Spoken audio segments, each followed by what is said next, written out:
Hey, this is Matt once again. Welcome back to another review, and this is another paid request. And thanks to everyone out there who has sent it. For those interested in requesting any type of videos, topics, reactions, reviews, re-reviews, whatever it may be, feel free to send it either directly to my PayPal or join my Patreon. Both links are down below in the info box. And it could be for pretty much anything. But this is for the sequel, The Hitman's Wife's Bodyguard, sequel to The Hitman's Bodyguard from 2017. And once again, you have Ryan Reynolds, Samuel Jackson. You also have Salma Hayek coming back in a much bigger role. You got Antonio Banderas as the villain. You got Morgan Freeman, who plays Ryan Reynolds' stepdad, which I enjoy that. That was a fun that was a fun casting choice. And a couple things. Number one, I can't believe, like, this cost 70 million, just like the first film. But yet Red Notice with Ryan Reynolds and The Rock, Gal Gadot, that cost 200 million. How? And then Red Notice has a higher rating on IMDb than this one. I'm like, what the fuck? Why? I do. I'll say this again. I've said it before. If I reviewed Red Notice now after learning about all this, that would be more of a rant. Maybe not top 10 rant, but I'm like, that movie wasn't much of anything. It's just like, whatever. It's a whatever movie. Now I'm like, what? Really? Like, why did it have this much budget? Why does it have higher rating than this film? This film is actually funnier. It's way faster paced. And that's one of the positives about this is a very fast-paced movie. Now, I think the original Hitman's Bodyguard is a bit fresher because it was the first time we're seeing it. I do think it has a bit better action sequences because the first one felt like more of an action film with fun comedy. This one is more of a comedy with still a couple decent action set pieces, but I don't think they're bigger, better than the first one. I do wish they were. This one I had a little bit more issues than the first one, I will be honest. You know, Ryan Reynolds, it doesn't feel as if he has much to do in a bodyguard capacity-wise, like really showing what he can do compared to the first, because in the first Hitman's Bodyguard, when he's doing his one of his early jobs and he's cuffing people, knocking people down, or when the car chase where Sam's in the boat and sort of the canals. I forget if it was Venice. I forget, but and then Ryan Reynolds is on a motorcycle and he takes out the guy who's got the bazooka. Moments like that show that, okay, yes, he is a good bodyguard, but this one is a bit more of a, it seemed comedy first and then action second. But I do think this was a fun film. And it would be my top 10 of the year because it was irreverent fun. I still think it was irreverent fun. I don't think it was as bad as people made it out to be.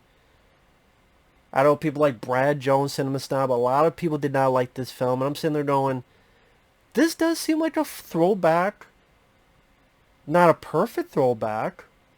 Again, there are issues. The plot with Antonio Banderas, not the most engaging, to be fair, and it seemed like there's a little bit more CGI here compared to the first film. That's what I mean. It is a step down from the first. But being a step down does not make it an awful bad movie, in my opinion. I think Ryan Reynolds and Sam Jackson still have that chemistry together, and I still think they work rather well. I still think they're rather funny. Salma Hayek, I know a lot of people were annoyed by her. I felt the opposite. I thought she was rather entertaining. I laughed a decent amount with her scenes. With how energetic she was and how just no holds barred she was. I liked also the storyline with her where she wants to be a mother, but then she looks at Ryan Reynolds, and Ryan Reynolds has a past where his mother passed away, and he wants this acceptance. Right, it's acceptance to be a bodyguard again, but I think Salma Hayek looks at it differently. So that leads to a fun bit at the end, which I'll get to. But I like that underlying story.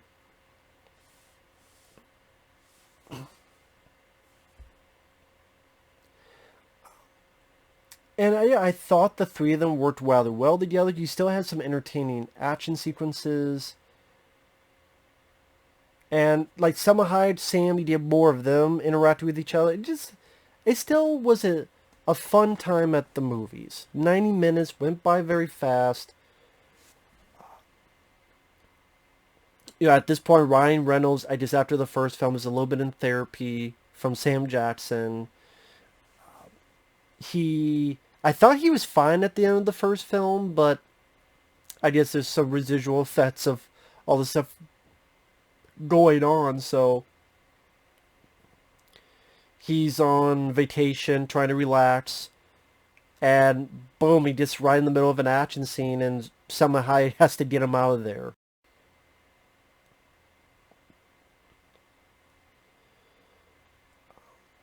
There were a few lines that were confusing, to be fair. They don't protect sociopaths. I'm like, well, Ryan, you do know. And one thing I forgot to mention that I liked was that the Hitman and Sam Jackson's character. One thing I liked about the first film is he's a hitman, but you find out a bit backstory that at one point he killed this guy, but he killed this guy because it was his father who was killed, and he would go after guilty people. He would go after criminals, and that was kind of his prerogative. He was a hitman, but it was after criminals. So when Ryan's like, well, they don't protect sociopaths, I'm like, you do know he just killed guilty folks, right?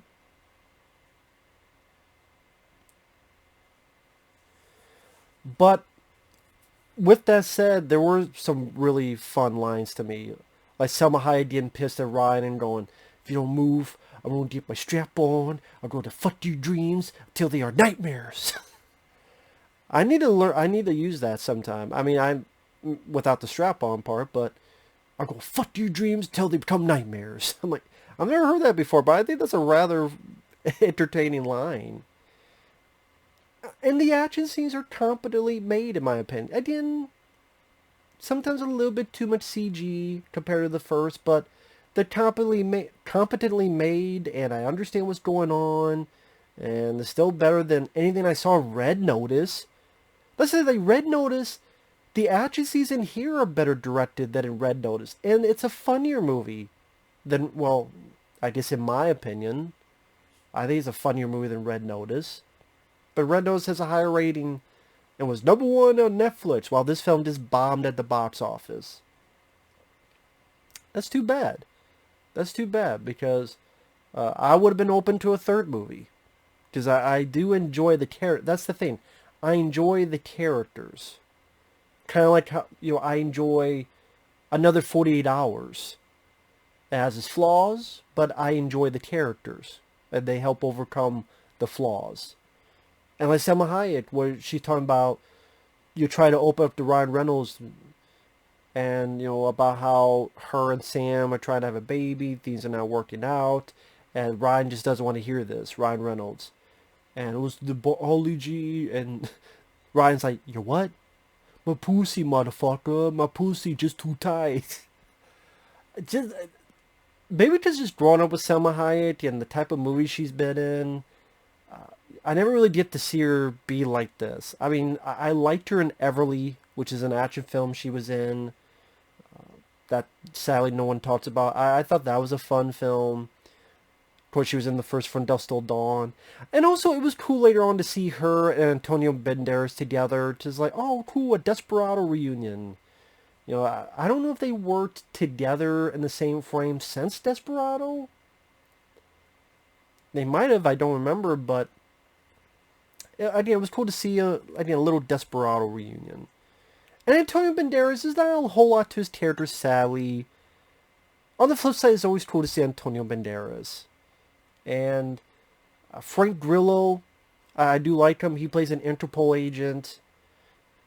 Technically, anybody could have played his role, but at the same time, it's cool that it's Frank Grillo because I liked him in The Purge, Anarchy, which is the only Purge film I liked.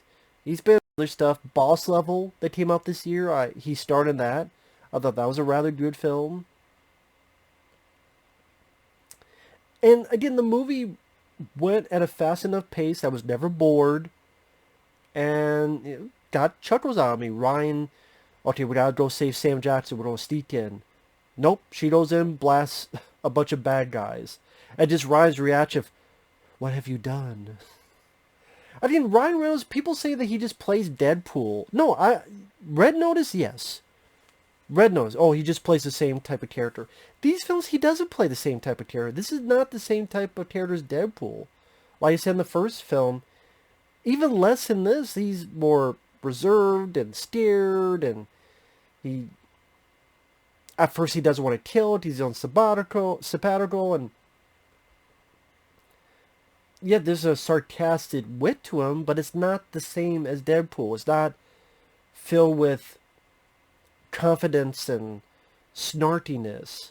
At least there's it's not as flippant. It's being a wise ass, but I was sort of this nervous state that he's in throughout it, being part of the situation again, not just with Sam, but now with Salma Hayek on top of it. I do think they make an entertaining team.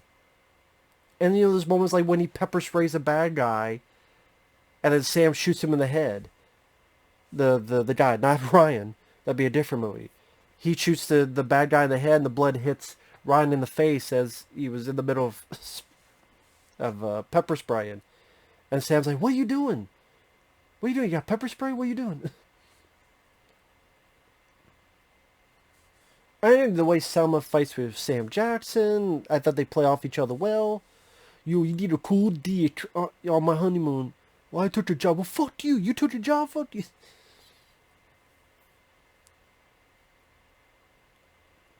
And there is over-the-top stuff in this. That's not going to be everyone's cup of tea.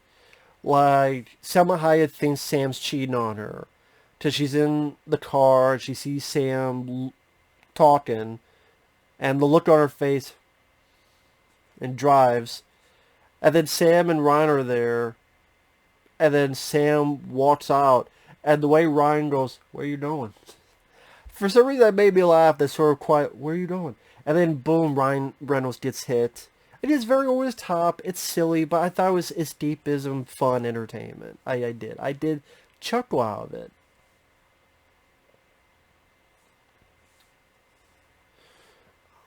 And then, like, the way Selma just with determination said these lines, like grabs Sam's phone and the person on the phone, "Carmen, who the fuck is Carmen?" But it's from this opera that she's like, "Oh yeah."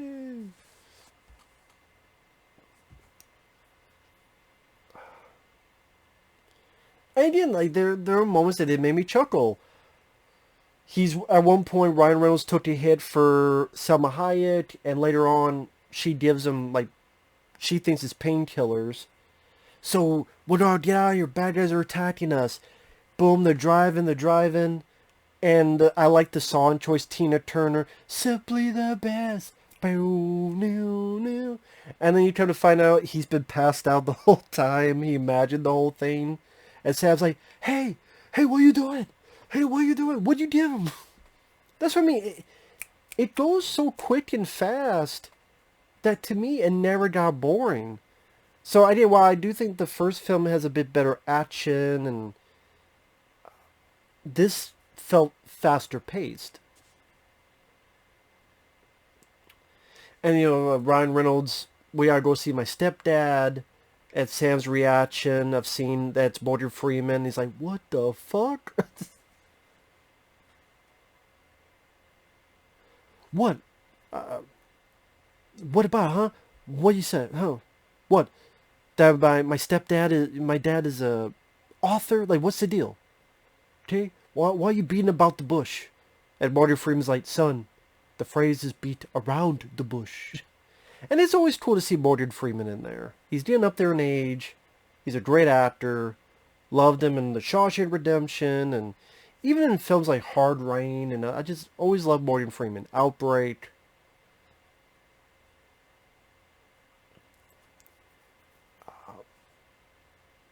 there's a lot of fun stuff in it.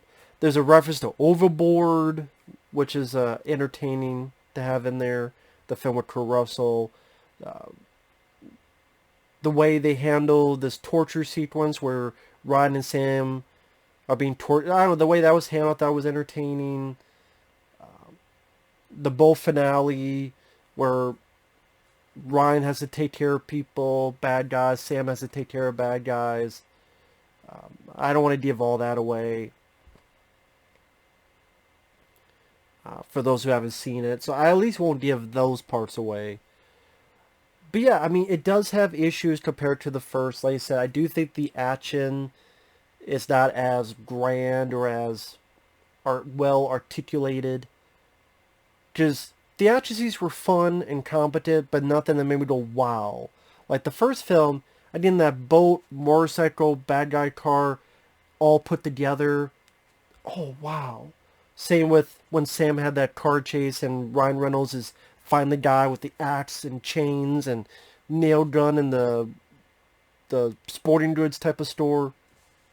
Or hardware. Maybe it's hardware store, not sporting goods. Hardware store is what I meant to say. Oh, wow, cool. And here, like I said, the plot is the same as the plot is in the first film. The action is a bit less. But on the flip side, it goes at a faster pace. Again, there's a few bits like that they don't have the ex-girlfriend back for the first film. She's never mentioned, which I thought was weird. I didn't understand that. And what was the other thing? Oh, Ryan Reynolds doesn't have as much to prove himself as a good bodyguard until the very end. The very end, he has some good stuff. So, which is cool. It's in there, but not as frequently compared with the first one. But this one again, action scenes were fine. The humor was on point to me. Chemistry was still there. 90 minutes in and out. The very, very end. Spoilers.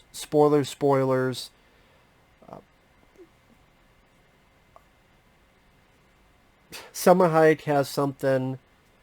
Gives it to Ryan Reynolds. Ryan Reynolds, oh my god, I'm going to be this AAA bodyguard again.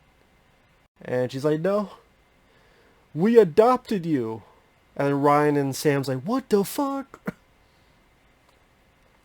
That seems like something that would be in like an 80s or early 90s, this type of film. And again, like I said in the first one, this kind of, in a weird way, this is kind of a modern version of those type of movies. So it's like kind of doing nostalgia, but in the right way.